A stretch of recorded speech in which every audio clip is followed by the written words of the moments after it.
So today I want to talk about geometric bipartite matching. This is mostly I talk about the stock paper, but I'll also talk about some other related papers. Comparing a pair of probability distribution is a problem that arises in many fields. So for example, as one very simple method for comparing distribution to distribution is L1 metric, where you look at for every point on the support, what is the difference in the density, and you integrate it. Similarly, KL divergence is similar. The problem with these approaches is that in this example, if you compare the distance between red and blue distribution, let's say two histograms, and in red and green, you'll get the same answer. So because of which method that was proposed is called optimal transport, that most of you must have seen it. So here one considers each distribution as a pile of sand. And the goal is that you want to move one pile, make it to another pile. And the cost of moving a sand from one pile to the other is proportional to the distance. So this was originally proposed by Gaspard Monge in 18th century. This was later refined by Kantorowicz. And there has been a huge amount of work over the last 200 years in mathematics. There is lots of books. There are classical books from a mathematical point of view by Cedric Villani, but now there are also a few books from algorithmic perspective.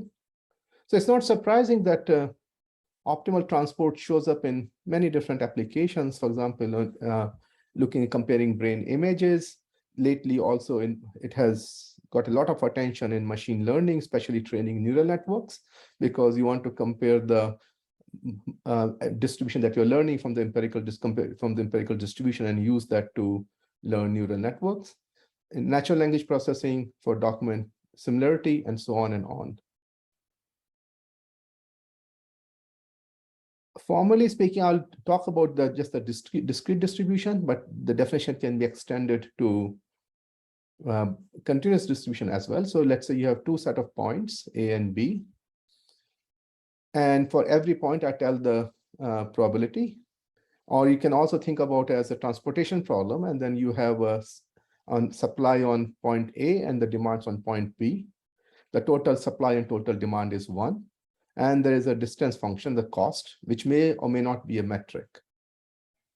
A transport plan is plan of moving a sand from one distribution to another, so that the demand and supply or the densities are preserved. So for if you look at the total amount that is being moved from A to all the points in B, that should be the total demand of total supply of A, and the total amount that is being received at any point in B should be the total equal to its total demand. The cost of comparing of a transport plan is the product of for every pair, the distance function times the amount that is being transported along that pair, and you sum it over all pairs. And the goal is to compute the best possible plan, optimal transport plan. So here, sort of, if you look at in the discrete distribution, well, it is sort of, you can think of as a graph or a matrix, or if you can also think about the continuous distribution. One popular approach of computing optimal transport in practice is that one samples points from each distribution, and then you randomly, for example, and then it becomes a matching problem. I have two sets of points, one from the red distribution, one from blue distribution, and you want to find the minimum weight matching. So the formula that we can define the matching problem as the following: that you have two sets of points, let's say each of size n. And so one should view about it is that in the terminology of transport, that the demand or supply at each point is unit demand or unit supply, or it's a uniform distribution. Then you look at the complete bipartite graph, and the cost of an edge in this graph is the Euclidean distance. If you are not working Euclidean distance, working some other cost for distance measure, you just put that distance. Throughout this talk, I will talk about the Euclidean distance. And toward the end of the talk, I'll talk about some other cost functions, what are the challenges. The matching in a graph is just a set of vertex disjoint edges. And the matching is called perfect if its size is n, maximum size. And then the cost is of a matching is the cost of the total sum of the cost of the edges. So goal is you want to compute an optimal matching, minimum cost matching, or if it is too hard, then you want to compute near optimal matching, compute a matching whose cost is within 1 plus epsilon times the optimal. Okay, so bipartite matching is one of the very early algorithms that was studied, for which one had a polynomial time algorithm, Hungarian algorithm by Kuhn in 1955, that if you complete graph, it runs in n cube time, or now there are algorithms that run mn time. Now, as you know, there has been a lot of work on max flow in the recent years. And by now, very recently, now there is a near linear time algorithm to compute max flow. There's weakly polynomial because there are some polylog functions that depend on the cost and the capacity and so on. But it's surprising that now there's a near linear algorithm that translates now to a near quadratic time algorithm to compute a matching in bipartite graphs. Now, if you work with the Hungarian algorithm, there's a series of papers where they show that using the geometry, you can implement Hungarian algorithm in the geometric setting in 2D in roughly n square polylog n time. It uses basically nearest neighbor data structure, weighted nearest neighbor dynamic data structures. And it is an open question whether one can do better than quadratic. In some special cases, one can do, like for example, if the points have integer coordinates with bounded spread, then you can do that. But for general point set, even in 2D, no subquadratic algorithm is known. And for a long time, I thought n square is the best one can do. But now with the recent developments on min cost flow problem, I'm no longer sure. And I believe that it may be possible to take some of those algorithms and exploit geometry to get subquadratic. But at least I don't understand the whole, because each of this paper is more than 100 pages long and it just goes on and on and on. So how do you exploit geometry? That seems to be quite a challenge there. But it would be nice to get a subquadratic algorithm. So since the n square is the best one can do, and in high dimensions, even n square is not known. So there have been a series of papers to compute approximation, for approximation, near linear approximation algorithms. So there's a sequence of papers that give Monte-Carlo algorithms. All of them are basically based on the basic idea of embedding Euclidean metric into a tree metric. So the first one was by Moses Charika.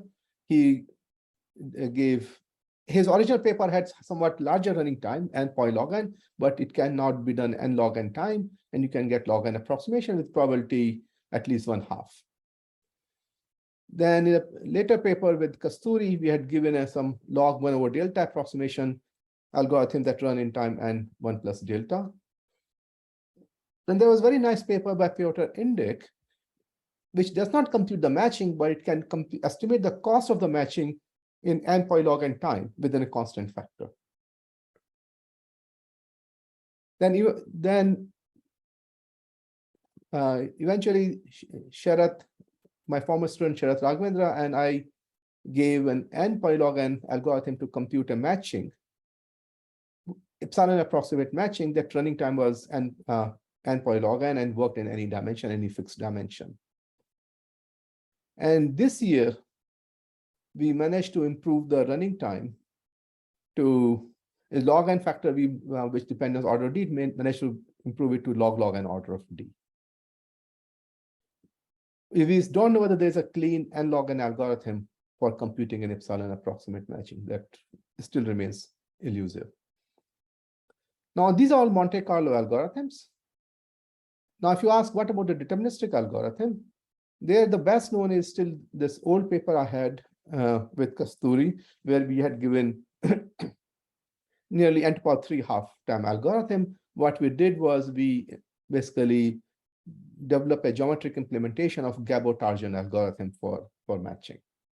Then we had some improvements in the subsequent paper with Sharath. So the question is there a near linear deterministic algorithm? And all these approaches are fundamentally Monte-Carlo. It's not clear how you extend these approaches to make them deterministic. And that's what I'll talk about later.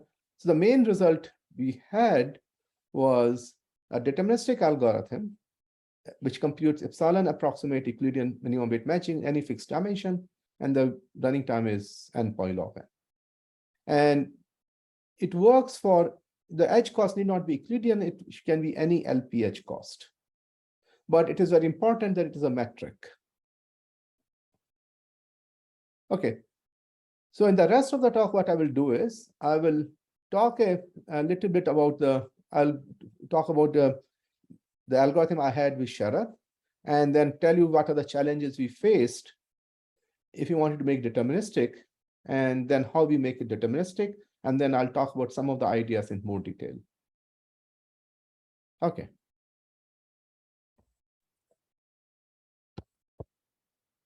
So let me begin by some basic definitions. That suppose if you have a set of points, and if you have partial matching, then the points that are not matched so far, they are called free points. And once you have partial matching, one can define a residual graph that all the non-matchings are directed from red to blue, and all the matching edges are directed from blue to red. Then one defines the notion of net cost of an edge. If it is a non-matching edge, it is a cost of the edge. Otherwise, it's a negative of the cost of the edge.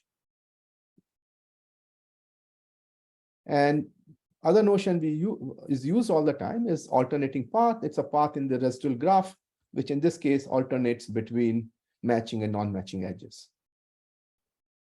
If the alternating path starts and ends at the free vertices, it is called augmenting path. Now, all the old matching algorithms, what they did was repeatedly they computed an augmenting path, and there's augmentation step that you flip once you find an augmenting path, you flip matching and non-matching edges. When you do that, you increase the size of the matching by 1. And increase in the matching cost is basically the net cost of the augmenting path, because that's the way the net cost is set up. It's a cost of the non-matching edges originally minus the cost of the matching edges.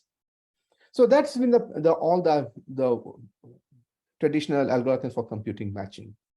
Sometimes you find one augmenting path, or you may find more augmenting paths.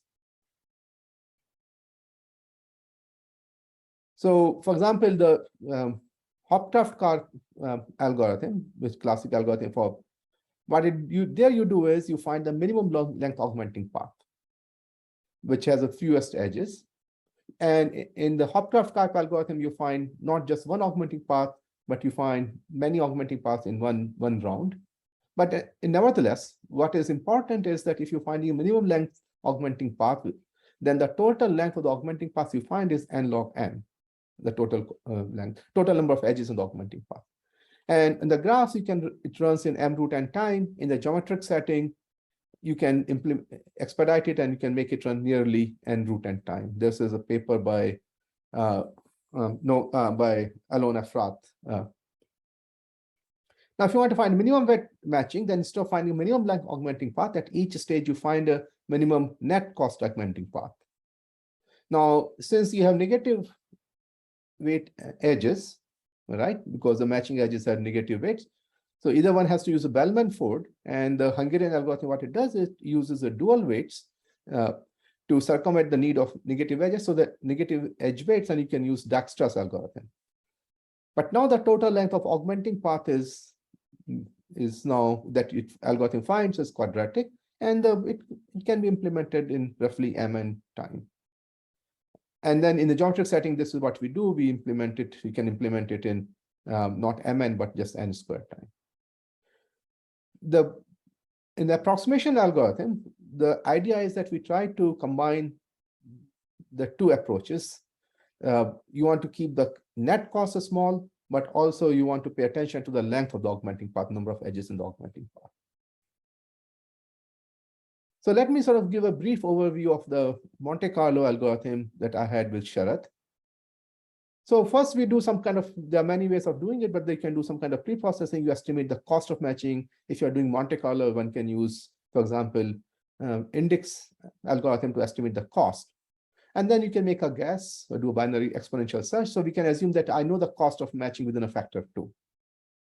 So throughout this discussion, I will assume that the cost of the matching is, let's say, roughly n over epsilon. Then what we said, adjusted cost of an edge is a net cost plus 1. So here is what we sort of trying to do. We are trying to combine the ideas that I want to pay attention to net cost, but also want to pay penalty if I'm using an augmenting path with too many edges. And the algorithm is simple, like Hungarian algorithm. We just use this adjusted cost and compute the augmenting path with the adjusted cost, find the minimum cost augmenting path using this cost function and augment along it. And like Hungarian algorithm, what the invariant that the algorithm maintains is that if you take any cycle in the residual graph, then its adjusted cost is non-negative. Using this property, this invariant, one can show that the matching that it computes is near optimal. That comes from the fact the first part of the adjusted cost that we are using phi net cost. And second component of the adjusted cost plus 1 that we use that to show that the total length of the augmenting paths that the algorithm finds is only roughly n over epsilon. So if you can find these augmenting paths quickly in output sensitive manner, time proportional to the length of the augmenting paths, that will give the total time of the algorithm will be near linear. The question is, how do you find augmenting paths efficiently? So there are two main ideas in that paper. One was we don't work with Euclidean distance. We work with the tree-based metric. So like Aurora, that's popularized by Aurora, use a randomly shifted quad tree. So you take your set of points, you take a square containing it, a box containing it, you shift it randomly, and then you build a quad tree on it. Then you take each cell of the quad tree and draw a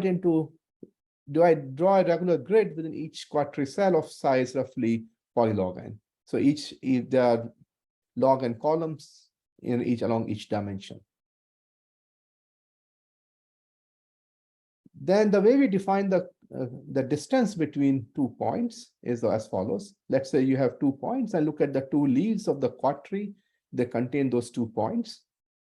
Then we'll look at the nearest common ancestor.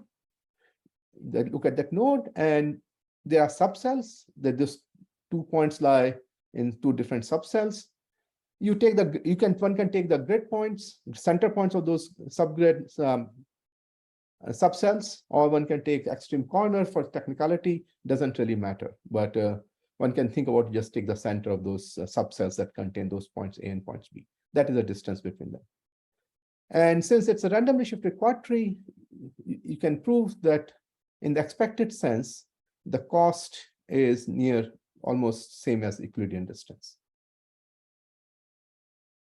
The advantage of using this distance function is that suppose if you have an augmenting path that goes back and forth between 2 subcells, then you can shortcut it because all the edges that have whose both endpoints lie in these 2 subcells, they are the same.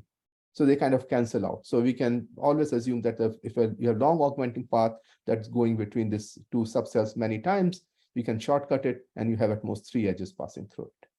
And this is the fact we use to prove that the total length of the augmenting path that we compute is small. Okay, now we also use the same quad tree data structure to find the augmenting paths quickly. So let's say we have this quadtree cell, and each cell we are divided into the subcells, polylog and subcells. Within each cell, we have blue points and red points, and we coalesce them into a single cluster. So at a quadtree, each quadtree cell, we have polylog and clusters, and we build a complete graph on them. And then we have to define the edge functions and so on. That's sort of, I'll skip it. And then you find in this compressed graph, you find a shortest path in this compressed graph. And then we recursively use a hierarchy of this quadtree to recursively expand this path. So that was the main idea in the original paper. But if you try to make it deterministic, we run into many problems. First of all, tree metric, embedding of Euclidean metric into tree metric is inherently probabilistic. We don't know whether we can do a tree metric. So we work with Euclidean metric directly. Once we work with the Euclidean metric directly, then I don't know how to quickly find minimum cost augmenting paths the way I could do it earlier, because we are using a tree-based metric and we're using quadtree. That becomes much harder. So we said, okay, we cannot find the minimum cost, adjusted cost augmenting path, so we'll find something close to optimal. But then what happens is that we sort of since you're finding near optimal, I'm accumulating this error. We no longer have the invariant that the alternating cycles have non-negative adjusted costs. We have negative cycles. As a result, we could not figure out how to control the cost of the matching we were computing. Then we said, okay, so what we'll do is, if we have a cycle, we may have some cycles, but the cost of a cycle becomes too negative, which is I define more precisely here that the net cost is minus epsilon, roughly forget the log n factor, it's minus epsilon times the total Euclidean length of the cycle. Then we cancel those cycles, periodically cancel those cycles. So that we can keep it, if I do that, then we can keep a control on the cost of the matching. Now, we have to find this augmenting paths quickly, and we have to find this reducing cycles quickly. Now, when we were doing a Monte-Carlo, since we had the tree-based metric, I could use single quadtree to build a data structure for finding those augmenting paths.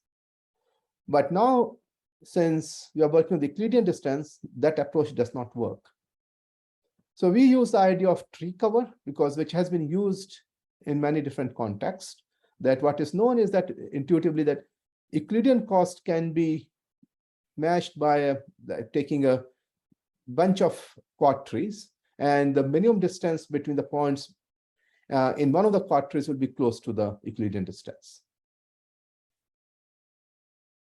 So this gives us a way to define the residual graph hierarchically. But then the whole hell breaks loose because the subproblems are overlapping. Since the subproblems are overlapping, then when we recursively try to expand a path, the path they may find may not be simple, because the subproblems are overlapping. So what will happen is when we start expanding paths, one single matching edge may show up multiple times. And also, since we are not computing the shortest path intuitively, we're computing approximate shortest path, we cannot guarantee that the edge will not show up in the overlapping subproblems. So then what we had to do was we had to find these, if you try to augment these paths, and if there are cycles, if the cycles have non-negative costs, we should just throw away those cycles and simplify the path. If these cycles have large negative cost, they are reducing cycle, then I have to cancel those cycles. So one big component of the paper is developing this data structure that can represent these augmenting paths compactly so that we can detect those cycles and we can shortcut those cycles. So what I'll do is now I'll describe some of these ideas in little more detail. But this was a highlight of the main ideas that are developed in this paper. Okay. So first, we had to define in this paper, we had to define the adjusted cost little differently. So the first term is again the net cost phi of E, but instead of just simply adding 1, we have take the sum cost proportional to the length of the edge. So we are giving more leeway, longer edges, we are willing to give more penalty. And the invariant that we maintain is like if we are trying to do epsilon approximation, we choose theta to be roughly epsilon, and we guarantee that there are no negative cycles with this adjusted cost, with theta being epsilon. But in order to work with this, since we are doing some approximation, we had to work with a smaller value than epsilon. We choose delta to be epsilon over log n. And we say reducing cycle, a cycle is reducing if the adjusted cost with delta, which is roughly epsilon over log n, that is negative. So that's an approximation that we play with to take care of the errors propagation at different levels. Now the algorithms again is sort of similar as before. We have now adjusted cost. We try to find a path so that the delta adjusted cost is at most alpha epsilon star. Ideally, we would have liked to say alpha of epsilon of P is at most alpha epsilon star, that we want to find an augmenting path so that epsilon adjusted cost is at most is a minimum, but we cannot guarantee that, but we have sort of a smaller adjusted cost, delta which has epsilon over log n, that is at most alpha star of E, minimum alpha adjusted cost augmenting path. Then we find this path, augment the matching along this path, and then if we detect that there are reducing cycles in the residual graph, then we cancel those cycles. So it's not just finding augmenting path, but finding augmenting path and also finding a set of reducing cycles.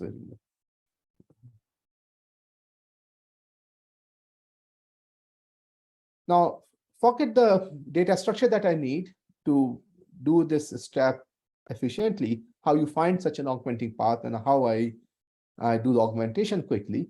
But suppose if I could do that, then what I get is similar to the previous paper, that we compute a matching whose cost is within 1 plus epsilon. And the total length of the adjusting path and the reducing cycles we find is also near linear. We have an extra log factor, but it's still near linear.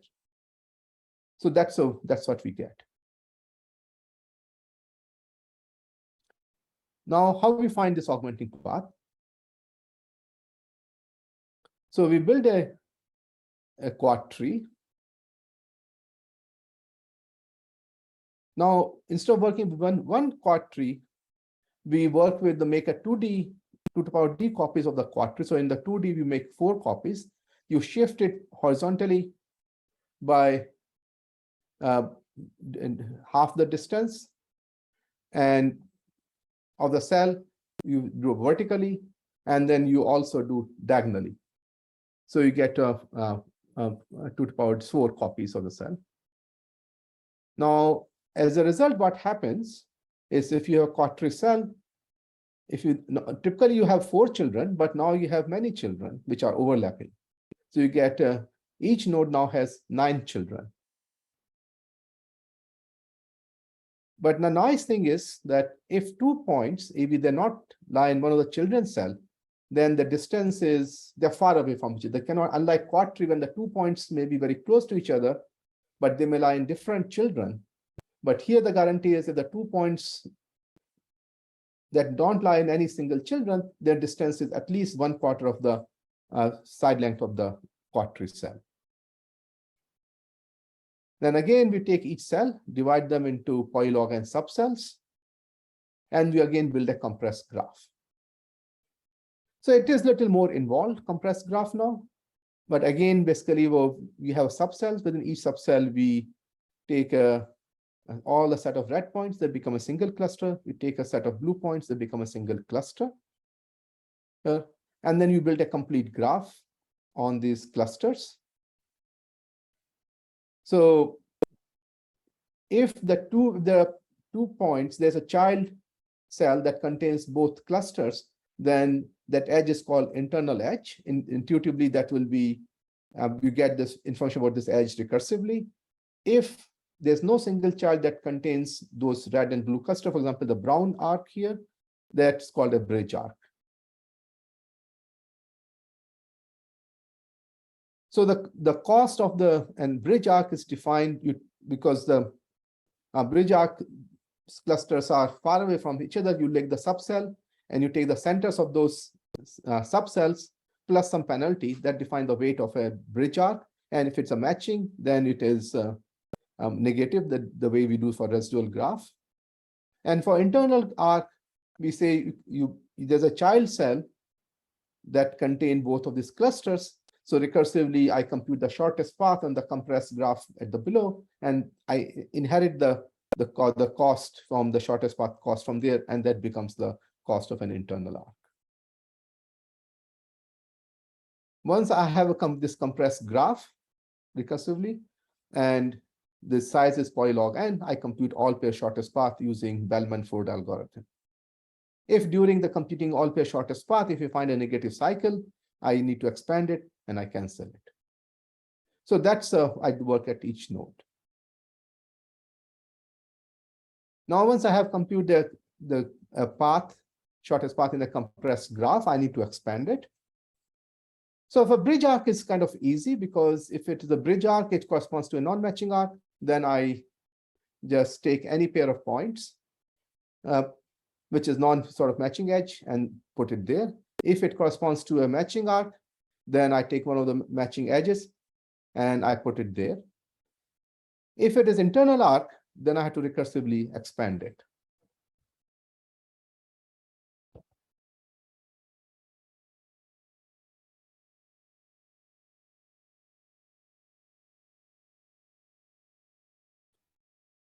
And if you do recursive expansion, this is where the problem comes, is when I try to do a recursive expansion, and since now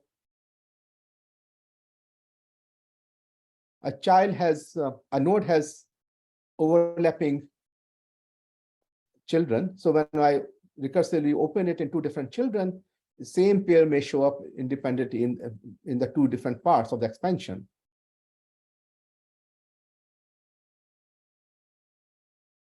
As a result, we may lead to non-simple paths. So then I have to detect this and shortcut those, like this, if that's what I need to do every time I'm recursively expanding it, going from one node to the next level to its children, I check whether there are some cycles in this path. If there are, then I see if they are reducing. If they're reducing, then I cancel the cycle. Otherwise, I just simply discard that cycle, simplify the path. So I will not talk about it, but the one big part, as I said, of the whole paper is this data structure, how you represent these augmenting paths using a tree.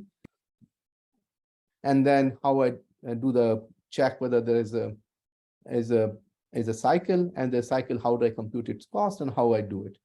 But what is surprising that you can do all this in polylog and time. So at each when I go from one at each node.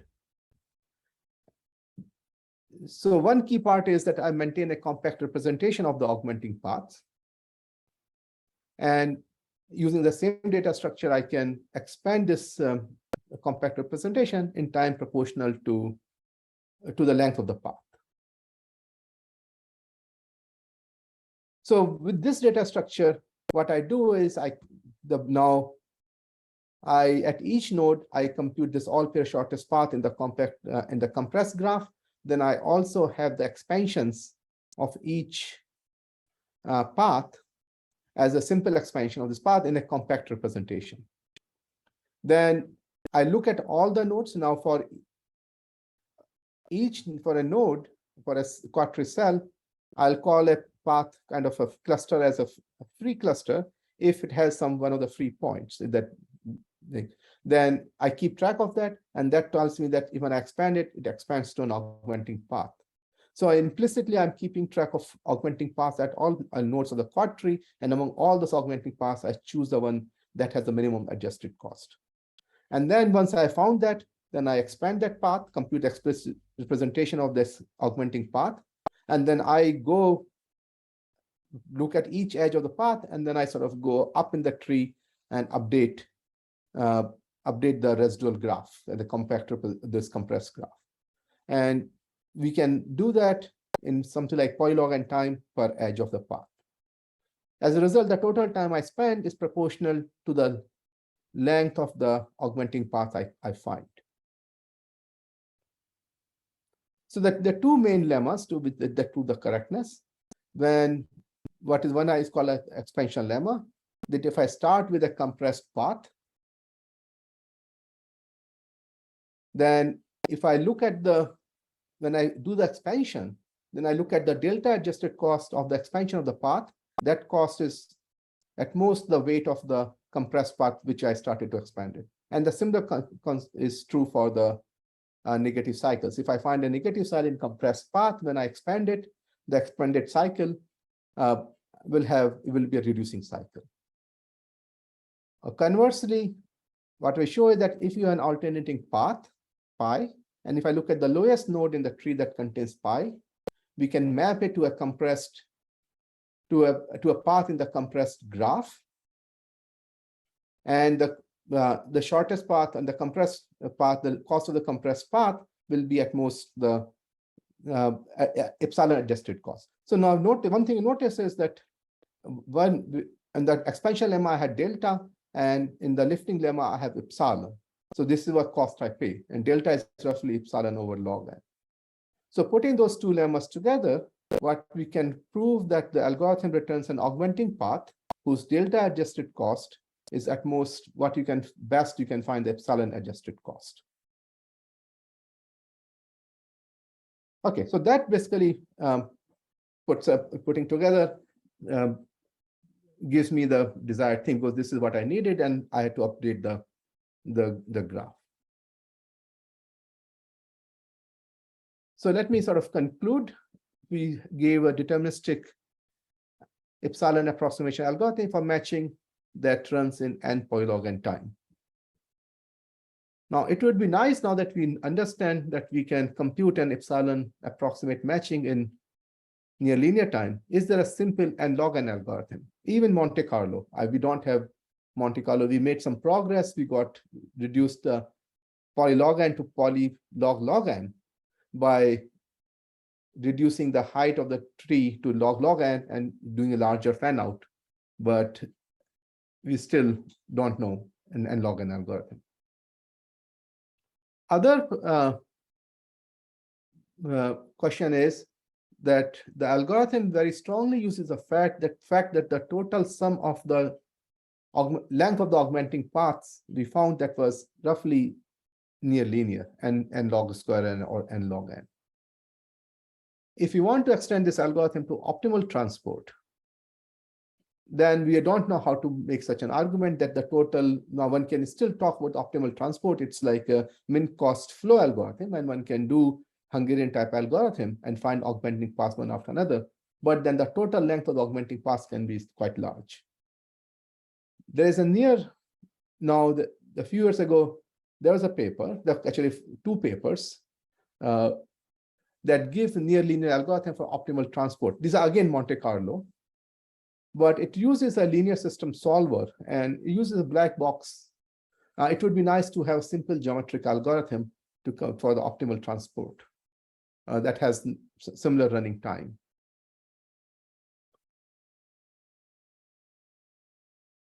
Now, a frustrating thing is that all the near linear algorithm use the metric property. If instead of taking the edge cost to be a Euclidean distance, if you take the cost of an edge to be square Euclidean distance and you look at a matching, it has many nice properties. So in mathematics, this cost function is used a lot, what we call RMS distance. And none of the algorithms that I described the extent to RMS matching, wherein the edge cost is a square of Euclidean distance. Initially, I thought that this was a technicality and one should be able to push it, but it seems to be a fundamentally difficult problem. And for example, one can ask a similar question for traveling salesperson problem, that if you take the cost of an edge to be the square Euclidean distance, now I want to compute a smallest tour. How quickly can I compute? Is there a near linear epsilon approximation algorithm? As far as I know, there's no such algorithm known. Finally, a subquadratic algorithm for computing optimal transport in 2D, or even just computing a matching, optimal matching in 2D, that remains still an open problem. And as I said in the beginning of the talk, it would be nice that some of the recent methods based on interior point method can be combined using geometry and get a subquadratic algorithm. So that's my talk, and these are the collaborators on this matching and the optimal transport. And I'll stop here and take questions. Sorry, it's kind of a silly one, I know it, but early on you assumed there was an approximation, like you knew where the you had a rough estimate of where the cost of the matching was. What is the cost of the matching? Yeah. How do you fix that? Do you run the other algorithm, or? So if you want to do, you can do, even if you can do some kind of order of n approximation, that is good enough, because then I can do log and I can do binary search and do log n phases. And you can, if you compute a maximum spanning tree. So naturally, what you do is you start computing a minimum spanning tree, and you stop when every forest, every connected component has the same number of red and blue edges. And that gives a good approximation, the cost of that edge. I may have missed it. I apologize if you already said it, but in terms of other metrics, have you looked at geodesic distances? That's a good question, Joe. No, I haven't. In any setting, simple polygon with holes, terrain. So doubling metric works. So bounded doubling metric, it will work. It just, in the journal version, we may write it, but it just becomes more tedious to write everything down for doubling. But it will, for doubling metric, it will work, the whole thing go through. But geodesic, I don't know. That's a very good question. But RMS, I feel that there ought to be something one should be able to do, but it's so I don't know what is known for TSP, the best known for TSP, Joe. You know. I'm not aware of something better. I mean, Matti and I had worked on the MSTs with squared distances, but and then I thought some about the TSP version, but you're right. The p-test methods don't seem to apply. Yeah. So there's this RMS distance function that you told about. Yeah. Is the problem anyway related to the sum of square roots problem? So if I take RMS, then the nice thing is the square roots disappear. Because when I take a Euclidean cost, then you have a square root, sum of a square roots, am I right? When I take Euclidean distance and I'm taking a square roots. So nice thing is that when you take the square of Euclidean distance, the squares disappear, the square root disappears, and the cost function becomes very nice. And it has a lot of nice mathematical structure. So a lot of mathematics that is developed on optimal transport is developed for a square Euclidean RMS form, because it has convex function. It's a very nice structure. But computing seems to be just hard. So I should say there's a paper by Sharath. He computed, I forget. He has better than n to power 3/2. Maybe n to power 4/3 or something, he can do it. Or 7/5, I don't remember. It is superlinear, but better than n to power 3/2 he can do for this variant. But whether one can do near linear time, I don't know. Okay. Thank you. Yeah. So other thing I also want to say is when you have two continuous distribution. So the method what the people do is you sample, but the problem is the sample gives you additive error. So if you have two identical distribution, when you sample them, randomly sample them, then you get additive error, it will not be 0. So is there a good sampling method? Is there a method so you can compute the optimal transport between two continuous distribution with the relative error to be epsilon? That I don't know whether good algorithm for that. I have a simple question. So in the bounds that you mentioned, the dimension shows up in the exponent, but this is simply the trees, right? Yeah. This yeah. is that's the only place where the dimension shows up. Yes, that's the only place that shows up. And trees. And if you try it on a metric causes in L2, does the algorithm become any more complicated? Or, I mean, do you So have say to you pay can- more if it's an LP metric? No, algorithm is the same. No, it just works through. So you have to just, if you do LP metric, the constants will change a little bit, but it's the same algorithm works. The same as I just use Euclidean distance. There's no difference. Thank you. So one other question I want to mention is, so there's a lot of work. If you start with continuous distribution, there's a lot of work, how many points you have to sample so that once you do the sample discrete distribution, the cost is within its additive error to the original distribution. But you can ask us more stronger question. I want to do sample so that the transportation plan is stable. It's the same to what you will expect. Like you have to just diffuse the map locally to get for the continuous setting. How densely one has to sample so that it's like it is like a computational topology kind of question people have studied, is that when you surface, how much we have studied how much you have to sample so that you can recover the original surface. So I want to recover the original optimal transport. How densely should I sample so that I can recover the optimal transport plan, not just the cost? I don't know any results. You're thinking of starting with two continuous distributions and two sampling continuous both and trying Yeah. to Yeah. do some sort of a stable reconstruction. Yes. Is it clear that the solution for the continuous case has any kind of a sensible discrete representation? Yes, there are results on that sort of showing under some reasonable assumptions on the distributions.